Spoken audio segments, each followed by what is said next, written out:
Hello! Welcome once again to Papa's Fusion Pinoy Cooking. Our menu for today is another Filipino dish of Portuguese and Spanish influence called beef salpicao.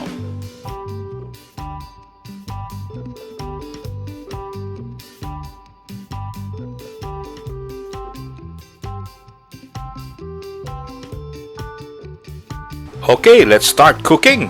Preheat the grill pan and add 2 tablespoons of vegetable oil. Spread the vegetable oil in the grill pan.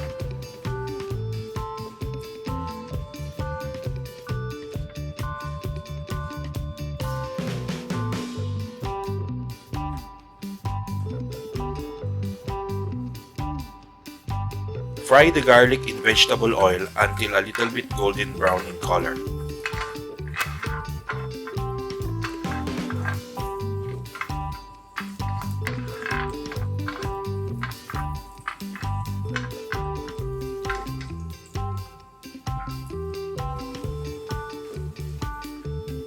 Once the garlic is ready, sauté the mushroom together with the garlic for 3 minutes.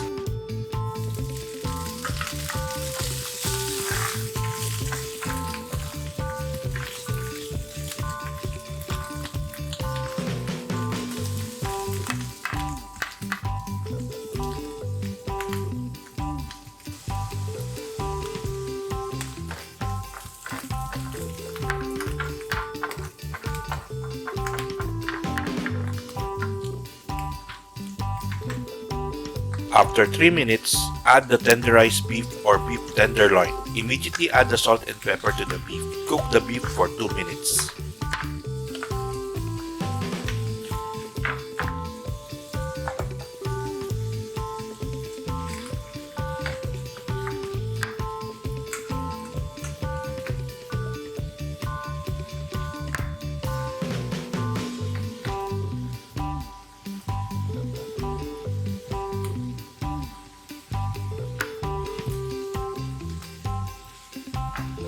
If you are new to this channel and you have passion for cooking, please subscribe and hit the notification bell. We will give you the best Filipino and fusion recipes that you can easily cook at home and serve to your family and friends.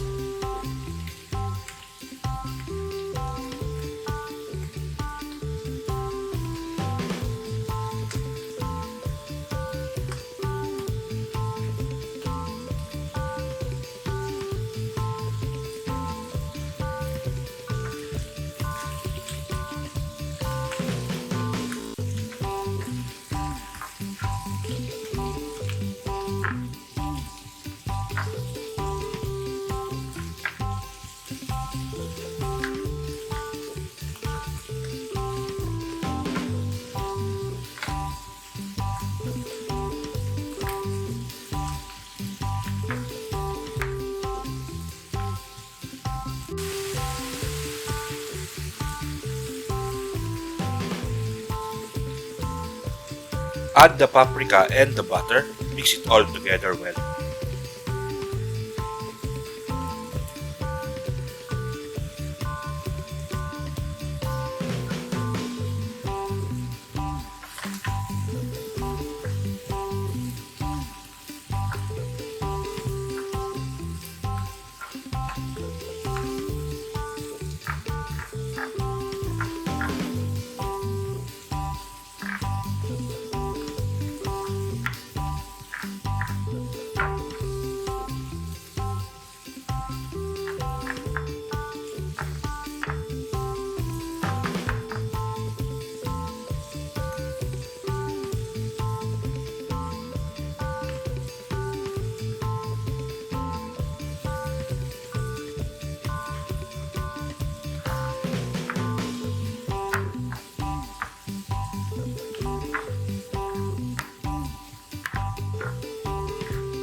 Lastly, once the beef is done, add the sweet soy sauce.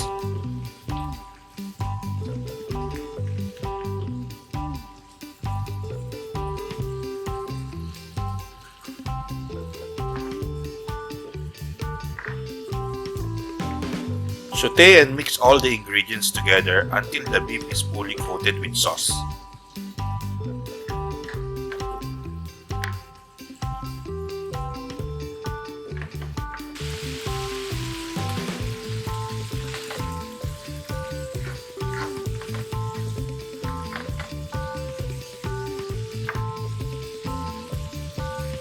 Wow, it's ready!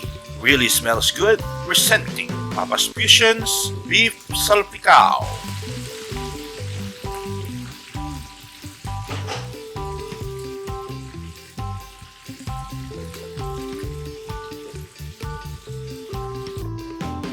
Guys, thank you for watching, and if you haven't subscribed yet, please subscribe and press the notification bell for you to be notified whenever we have new videos.